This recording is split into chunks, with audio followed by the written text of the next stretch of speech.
आप देख रहे हैं the south Asian insider prime time news जोश इंडिया वेब टीवी पर।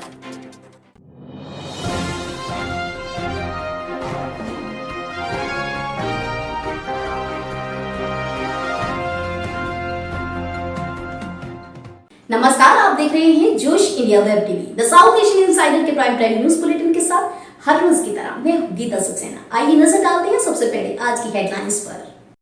मौसम विभाग की चेतावनी, तौकते के बाद एक और चक्रवाती तूफान आने का लगाया जा रहा है अनुमान। ग्राउंड पर जाकर रिपोर्टिंग कर रहे रिपोर्टरों और लगातार ऑफिस जा रहे पत्रकारों को नहीं माना गया फ्रंटलाइन वर्कर, ना ही मिली वैक्सीन में प्राथमिकता। हत्याकांड मामले में फरार ओलंपियन पहलवान सुशील कुमार पर दिल्ली पुलिस ने घोषित किया 1 लाख रुपए का इनाम। कोविड-19 के मुश्किल दौर में भी दिग्गज उद्योगपति गौतम अडानी की सबसे बड़ी डील, जानिए कौन सी कंपनी को खरीदा। राजस्थान में ब्लैक फंगस लेता जा रहा है खतरनाक रूप। अमेरिका के राष्ट्रपति जो बाइडेन और उपराष्ट्रपति कमला हैरिस ने अपनी टैक्स रिटर्न रिपोर्ट को किया सार्वजनिक। ग्रीनलैंड स्थित बर्फ की चादर के पिघलने के संकेत, दुनिया भर के वैज्ञानिकों के लिए बना चिंता का विषय। और अब पेश है खबरों का विस्तार।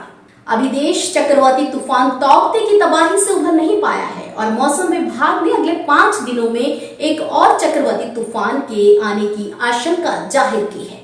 जी हाँ, मौसम विभाग की माने तो 23 से 25 मई के बीच एक और यास नामक तूफान के बांग्लादेश की ओर आने की आशंका जताई जा रही है और अनुमान यह भी लगाया जा रहा है कि इसकी गति अम्फान तूफान जितनी तेज हो सकती है। बता दें कि अम्फान ने पिछले साल 19 मई को बंगाल और इसके आसपास के इलाकों में तबाही मचाई थी। हालांकि मौसम विभाग ने अभी तूफान की दिशा और गति को लेकर ज़्यादा कुछ स्पष्ट नहीं किया है, लेकिन जानकारी के अनुसार कहा यह जा रहा है कि सप्ताह के अंत तक ये एक सुपर साइक्लोन में तब्दील हो सकता है, जिसके तहत मछुआरों को 23 मई को समुद्र में ना जाने को कहा गया है। कोरोना वायरस के कहर से पिछले साल बड़ी संख्या में फ्रंटलाइन वर्कर्स जैसे कि डॉक्टर, स्वास्थ्य कर्मी और पुलिस कर्मचारियों को जान गंवानी पड़ी थी, लेकिन अब जब वैक्सीनेशन का दौर शुरू हुआ तो सबसे पहले तरजीह के आधार पर इन्हें प्राथमिकता दी गई, जिसके बहुत अच्छे आसार नजर आए, अच्छे नतीजे भी नजर आए। तात्पर्य यह है कि जान गंवाने वाले फ्रंटलाइन वर्कर्स की संख्या पहले से कम है, जबकि मीडिया कर्मचारी इतने भाग्यशाली नहीं है। जी हाँ, हम बात कर रहे हैं मीडिया कर्मियों की। कोरोना की पहली और दूसरी लहर में ग्राउंड पर जाकर रिपोर्टिंग कर रहे रिपोर्टरों और लगातार ऑफिस जा रहे पत्रकारों को ना तो फ्रंटलाइन वर्कर माना गया और ना ही उनको वैक्सीन में प्राथमिकता मिली। परिणाम ये हुआ कि कई नामी गिरामी पत्रकारों सहित अलग अलग राज्यों में 300 से ज्यादा मीडिया कर्मी कोरोना की चपेट में आकर जान गंवा चुके। इसे त्रासदी ही कहेंगे कि अप्रैल के महीने में हर रोज औसतन 3 पत्रकारों ने कोरोना के चलते दम तोड़ा। मई में यह औसत बढ़कर हर रोज 4 हो गई। कोरोना की दूसरी लहर में देश ने कई वरिष्ठ पत्रकारों को खो दिया। जिले, कस्बे, गांवों में काम कर रहे तमाम पत्रकार भी इस जानलेवा वायरस के सामने हार गए। इंस्टीट्यूट ऑफ परसेप्शन स्टडीज की एक रिपोर्ट के मुताबिक अप्रैल 2020 से 16 मई 2021 तक कोरोना संक्रमण से कुल 238 पत्रकारों की मौत हो चुकी है। रिपोर्ट बताती है कि कोरोना की पहली लहर में अप्रैल 2020 से 31 दिसंबर 2020 तक 56 पत्रकारों की मौत हुई, लेकिन दूसरी लहर ज़्यादा भयानक साबित हुई। 1 अप्रैल 2021 से 16 मई के बीच 171 पत्रकारों ने दम तोड़ दिया और शेष 11 पत्रकारों का निधन जनवरी से अप्रैल के बीच हुआ। दिल्ली पुलिस ने हत्याकांड मामले में फरार हुए ओलंपियन सुशील कुमार और उसके पीए अजय पर इनाम घोषित किया है। बता दें कि हत्याकांड मामले में फरार ओलंपियन पहलवान सुशील कुमार पर दिल्ली पुलिस ने 1 लाख रुपए की इनाम की राशि रखी है। दिल्ली पुलिस ने पहलवान सागर धनखड़ हत्याकांड मामले में ओलंपियन सुशील कुमार और उसके पीए अजय पर इनाम घोषित किया है। हत्याकांड मामले में फरार ओलंपियन पहलवान सुशील कुमार पर दिल्ली पुलिस ने 1 लाख रुपए की इनाम राशि घोषित की है। इसके अलावा सुशील के खास सहयोगी अजय पर 50,000 का इनाम घोषित किया है। इस मामले में पुलिस सुशील और उनके सहयोगियों के खिलाफ गैर जमानती वारंट पहले ही जारी कर चुकी है। दिग्गज उद्योगपति गौतम अडानी की कंपनी ग्रीन एनर्जी लिमिटेड ने सॉफ्टबैंक समूह के सहायक एसबी एनर्जी को खरीद लिया है और यह डील 3.5 अरब डॉलर यानी 24,000 करोड़ रुपए में पूरी हुई है। ऐसा माना जा रहा है कि यह भारत के रीन्यूएबल सेक्टर के इतिहास में सबसे बड़ी डील है। अडानी एनर्जी ने इस कंपनी को सॉफ्टबैंक ग्रुप और भारती ग्रुप से खरीदा है। अडानी ग्रीन ने एसबी एनर्जी में सॉफ्टबैंक ग्रुप और भारती ग्रुप की क्रमशः 80% और 20% हिस्सेदारी खरीदी है। और उधर राजस्थान में ब्लैक फंगस को महामारी घोषित कर दिया गया है। गहलोत सरकार ने कहा है कि ब्लैक फंगस एक खतरनाक रूप धारण करता जा रहा है। गहलोत सरकार ने इसका ऐलान करते हुए कहा है कि ब्लैक फंगस खतरनाक रूप धारण करता जा रहा है, इसलिए इस पर अधिक ध्यान देने की आवश्यकता है।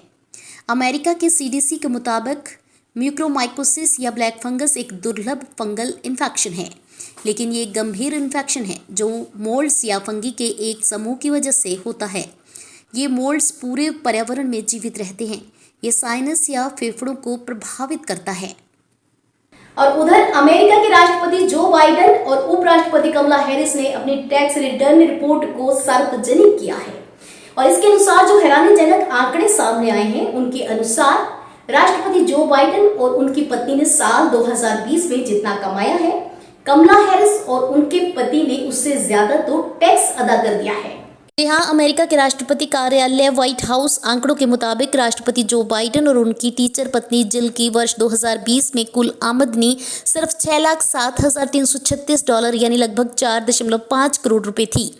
इस जोड़ी ने मिलकर साल 2020 में कुल $1,57,414 यानी 1,14,00,000 रुपए का टैक्स अदा किया। दूसरी तरफ उपराष्ट्रपति कमला हैरिस और उनके पति डॉग एमहॉफ की साल 2020 में कुल आमदनी लगभग $17 लाख यानी करीब 12,38,00,000 रुपए की थी। इस प्रकार उन्होंने कुल $6,21,893 का टैक्स अदा किया। इस तरह हैरिस कपल ने जितना टैक्स दिया, राष्ट्रपति जो बाइडेन और उनकी पत्नी की कमाई उससे कम ही है। और उधर ग्रीनलैंड स्थित बर्फ की चादर के पिघलने के संकेत मिलना दुनिया भर के वैज्ञानिकों के लिए चिंता का विषय बनता जा रहा है। जर्मनी के Potsdam institute for climate impact research के वैज्ञानिकों ने चेतावनी दी है कि ग्रीनलैंड की बर्फ की चादर के सेंट्रल वेस्टर्न पार्ट में ये संकेत देखे गए हैं। ये इलाके अब संक्रमण के दौर से गुजर रहे हैं। स्टडी में कहा गया है कि बढ़ते तापमान की वजह से इस बर्फ की चादर के भीतर पिघलने के संकेत दिख रहे हैं। ग्रीनलैंड की ये बर्फ की चादर दुनिया में अंटार्कटिका के बाद सबसे बड़ी चादर है। ये करीब 17 लाख स्क्वायर किलोमीटर में फैली हुई है। अब वैज्ञानिकों का कहना है कि तापमान के एक स्तर के बाद अगर ये चादर पिघलना शुरू हुई तो करीब 900 वर्षों में पूरी पिघल जाएगी। वैज्ञानिकों ने विशेष रूप से आगाह किया है कि बर्फ की चादर के पिघलने की रफ्तार तेज हो सकती है। कहा जा रहा है कि अगर ऐसा होता है तो वैश्विक तौर पर समुद्री जल स्तर में बढ़ोतरी हो सकती है। शोधकर्ता निकलास बोयर्स ने बताया कि यह चादर अब अस्थिर हो रही है। ये गंभीर संकेत हैं। हमारी स्टडी में पता चला है कि पिघलने की रफ्तार बढ़ सकती है, जो बेहद चिंताजनक मामला है।